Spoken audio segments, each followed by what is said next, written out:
Et bonjour, bonsoir à toutes et à tous. Aujourd'hui, une nouvelle vidéo sur Altered, bien évidemment.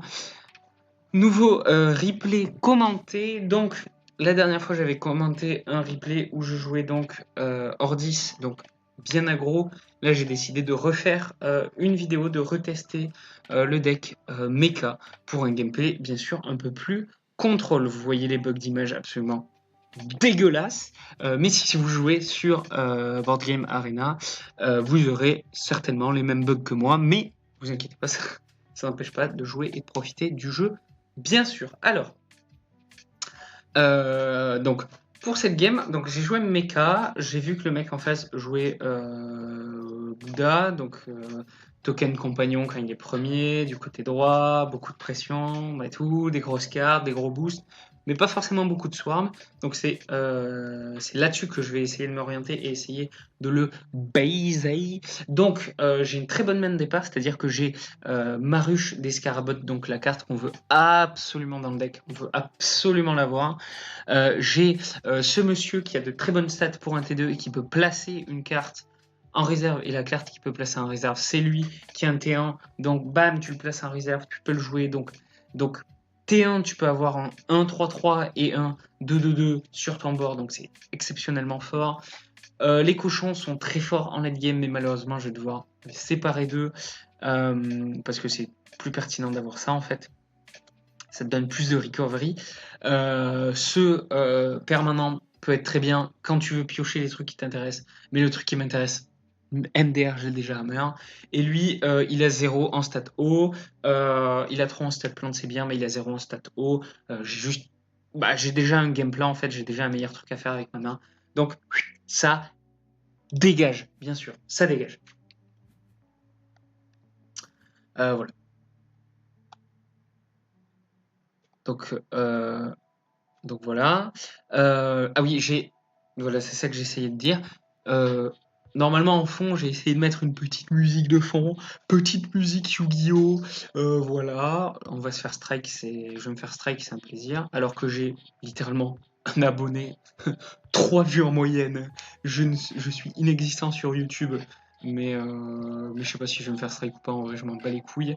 Euh, donc bon, tout ce qui importe, c'est de jouer des cartes, de jouer de la carte. C'est moi qui commence, donc ça c'est cool, c'est-à-dire que je prends moins de pression, même si ma main était, comme je vous l'ai dit, tout à fait apte à gérer la pression. Donc avec lui qui pouvait mettre de la pression à gauche, mettre lui en réserve, mettre lui à droite pour gérer la pression du token créé. Donc j'avais quand même une bonne main. Donc comme je vous l'ai dit, je joue lui, je mets ma 3-1 en réserve, j'ai que ma 5. Voilà. Bah, à savoir que cette ruche, hein, au moment où elle est jouée, bien sûr, elle crée deux tokens 2 partout. Donc c'est très cool. Elle en crée deux au moment où elle est jouée, parce qu'il y a évidemment le passif de mon héros. Mais après, elle en génère un chaque tour, ce qui est très intéressant. Donc lui, il commence pas, donc il va pas avoir son familier. Il va mettre lui qui se booste quand il est joué depuis la réserve, mais là c'est une 1-1, je m'en fous un peu. Et j'ai pas envie de rendre lui éphémère juste pour gérer ça, parce que bah, je l'aurai pas au tour d'après, et je veux l'avoir au tour d'après pour counter justement son familier. Donc je vais tout simplement passer. Il peut avoir un truc chien à 2. Et cette carte a quand même de relativement bonnes stats, donc je suis plutôt serein. Et en effet, ça passe, il avance à gauche et j'avance à droite. Donc c'est plutôt cool, on va dire. C'est un trade positif. Mais vous allez voir que le prochain tour, c'est le tour où je vais commencer à prendre de la pression.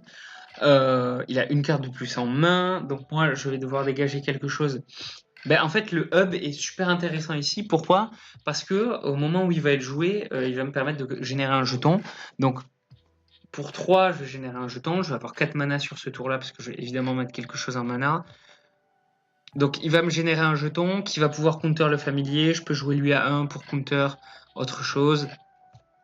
Ou je peux tout regrouper pour être à l'abri de l'écureuil sur le côté champion. Enfin, j'ai des plays. Donc cette carte m'offre des plays. Cette carte est ma win condition.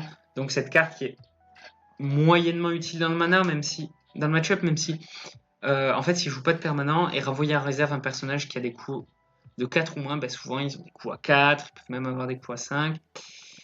Et envoyer en réserve, vu qu'ils ont des effets qui se boostent quand ils sortent de la réserve, la carte est pas folle. Et j'ai besoin de mana, j'ai absolument besoin de rester dans la course en mana. Donc c'est cette carte qui va nous quitter. Il génère son compagnon, son familier, bien sûr. Et c'est lui qui commence, ça c'est cool par contre. Et il va directement booster. Et il va garder du coup le boost en réserve, mais il ne peut pas jouer l'écureuil, il ne peut pas rejouer les boosts, il ne peut que jouer une carte à 2 de mana. Ma carte à 1 ne peut plus counter son familier comme je le pensais, donc bon, je vais quand même la jouer, mais du coup je vais la jouer côté champion. Au prochain tour, il va pas refaire son familier, au tour d'encore après, ce sera un peu tard, j'espère pouvoir développer d'autres choses que juste ça, juste cette carte-là. Donc je pense que c'est le bon moment pour la jouer. À ce moment-là, il passe, donc c'est à moi. Je vais évidemment jouer le hub, parce que j'ai aucune raison de ne pas jouer le hub, tout simplement. D'invoquer mon petit Scarabot. Voilà, évidemment je l'invoque du côté gauche parce que du côté droit ça sert à rien, et du coup le côté gauche c'est vraiment un peu plus dur à prendre. Il me le prend pas, j'égalise au niveau du champion, il égalise au niveau du compagnon. Je suis très content d'avoir réussi à faire ça parce que c'est un personnage qui met beaucoup de pression par nature du côté compagnon. Il a une carte de plus que moi en main toujours. Alors là, par contre, j'ai une pioche cadavérique. Ça, on veut pas. On veut early à la limite. Hein, si j'avais pas eu le hub et que j'avais eu que ça, bon, j'aurais fait avec parce que en fait, ça booste ton ravitailler, mais c'est vraiment pas fort. Enfin, je suis pas convaincu de la carte. Ça te ravitaille à chaque tour. Ça, c'est très bien par contre. Mais encore une fois, j'ai mieux parce que j'ai ma Wincon, j'ai mon hub qui va me générer un scarabée chaque tour en échange de 1 de mana. C'est beaucoup mieux que ravitailler. Je préfère setup ma ruche plutôt que setup ce vieux truc ravitaillé, machin. C'est débile. Du coup, je mets ça en mana, donc j'ai 5 de mana. Je pourrais payer le hub pour invoquer un jeton scarabée, ce que je vais évidemment pas faire. Voilà, pourquoi? Parce que je veux absolument jouer ma ruche qui est ma win condition absolue de la vie. Donc je joue ma ruche, donc je joue un à droite, passif de mon perso, un Scarabot à gauche, donc comme ça on joue sur les deux tableaux. Toujours cette idée de jouer sur les deux tableaux pour forcer la répartition des ressources, parce que des ressources réparties sont moins concentrées, moins puissantes qu'une seule ressource. Sauf quand ta seule ressource, c'est Atlas, en fait, qui compte pour les deux côtés. Donc, c'est le pire tour de ma vie. Notamment parce que j'ai eu cette carte de mort. Hein. Non, je rigole, parce que de toute façon, j'aurais rush T5.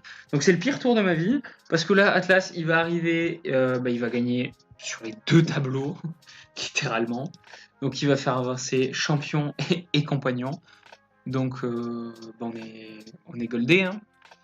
On est goldé, donc là, j'ai du retard sur les deux tableaux. C'est sympa. Et évidemment, il garde Atlas en réserve plus le boost, parce que T8 Atlas plus boost de 3, ça fait une 6 de chaque côté. Si je suis pris en étau et que je défends les deux, on dort. Donc là, je draw lui. Alors là, je fais une draw intéressante parce que lui est très bien, parce que je peux activer le déclencheur d'un permanent quand il est dans la réserve. Ce qui est ok, mais surtout, il a une grosse stat plante et on va arriver là et là sur des terrains où les plantes vont jouer. Le crapaud, vous connaissez, la grenouille, vous connaissez mon amour pour ce perso. 3 en plante et en eau, là il y a de l'eau, là il y a littéralement plante et eau, donc c'est fantastique. Le prochain permanent que je joue coûte 1 de moins, ça a chier, là ça va pas me servir. Donc, et j'ai évidemment besoin de personnages plus que de permanents, même si le permanent me permet d'activer mon passif. Je préfère garder le hub qui va multiplier mes scarabées. Donc, on va dégager le permanent, et évidemment, vu que c'est son tour, de go first, il va invoquer Bouddha. Oui, d'ailleurs, petit moment pour dire que je trouve que je parle assez vite comparé à ce que je peux voir. Enfin, mon modèle sur les jeux de cartes, c'est vraiment Ultraman sur les jeux de cartes. Donc, il faisait du LOR, là, c'est du Magic. Il parle un petit peu moins vite. Donc, voilà, je trouve que je parle très vite. Et peut-être que c'est de la merde. Pareil, hein, les retours constructifs, tout ça, hein, MDR. Donc là, évidemment, je paye 1 pour créer mon petit Scarabot à droite pour counter directement le familier. On est à midi, donc lui, il rajoute un Scarabate. Alors pourquoi à droite et pas à gauche? Parce que s'il met Atlas, si je le mets à gauche et qu'il met Atlas, j'ai perdu sur les deux côtés.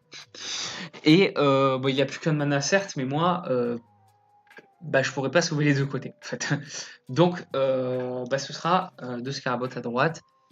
Comme ça, il Atlas certes, mais je peux sauver un des deux côtés, notamment avec évidemment le GOAT, le roi, ce giga crack, et évidemment il met une carte en plus pour me bloquer, mais que nenni garçon, je vais jouer ma carte en réserve pour être le seul à avancer et le bloquer lui. J'ai pas voulu jouer cette carte parce que lui il est faible en plante et on va arriver plus sur de la plante que sur de l'eau, quoique il est faible sur la roche. Il est fort sur la roche aussi, mais mon objectif c'était vraiment de jouer compagnon aussi prochain tour pour ralentir l'aspect compagnon qui l'accélère quoi.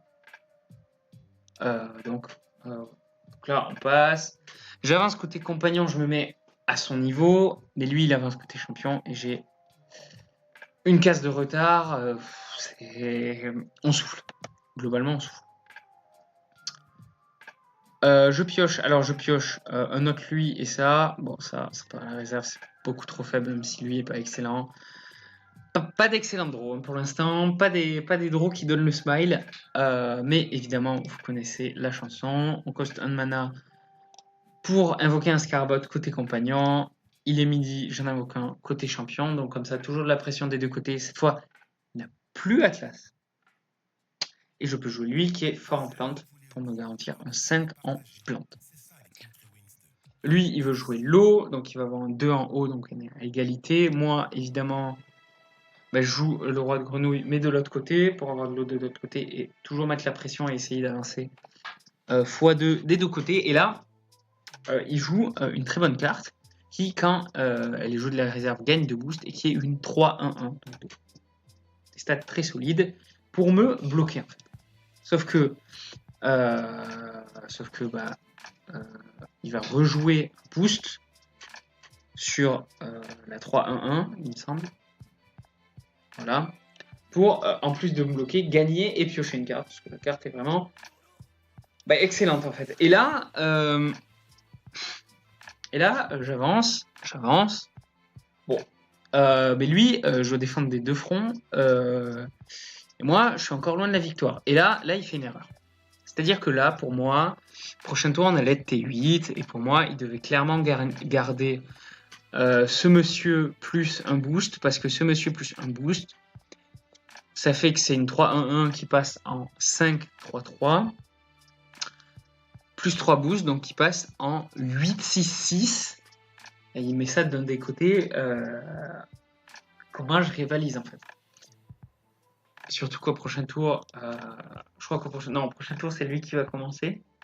C'est peut-être pour ça qu'il l'a pas gardé, parce qu'il voulait pas trop commit. Mais là par contre, très bonne draw. Je pioche ces deux-là. Évidemment, lui, bon, bonne stat. Meilleur que lui en tout cas. Parce que, remarquez que ça joue, certes sur la plante, mais ça joue aussi sur l'eau. Et lui, il a 3. Donc bon, et en plus, la plante et eau, voilà. Et eau, des deux côtés en fait. Donc eau peut mieux bloquer que de ne pas avoir d'eau. Et cette carte que je redraw, la décharge de Kélon, qui en fait renvoyait en réserve le personnage ciblé avec un coup de main de 4 ou moins. Et vous allez voir que c'est cette carte qui va me permettre de clutch, tout simplement. Donc je renvoie lui pour les raisons évoquées. La terre et l'eau étaient beaucoup plus intéressantes ici. Là, il pose son famille. Là, je me dis, j'ai 2, j'ai 3, donc ça fait 7. Je peux tout jouer, même en payant le 1. Donc évidemment, on va payer 1. On va mettre un scarabée à droite, bien sûr. Et on va mettre un scarabée à gauche, parce que nous, on veut avancer des deux côtés, en fait. Si on avance que d'un côté, on ne gagnera jamais ses lignes. Donc là, il booste une première fois son permanent, enfin son token. Donc il passe à 5-5-5 et en plus il pioche parce que décidément la carte est très forte. Là il a 5 de mana. Notez que là il joue un Atlas, j'étais finito pipo. En vrai non parce que voilà, j'avais quand même beaucoup de cartes à jouer. Le fait que j'ai moins de cartes à main. Donc là je joue ici. Et là il se dit bon MDR. Donc là, je joue là pour m'assurer de voir quelle carte il joue, est-ce qu'il va tenter de me contester là, etc. Parce que ça va m'aider à définir où je joue ce monsieur en fait.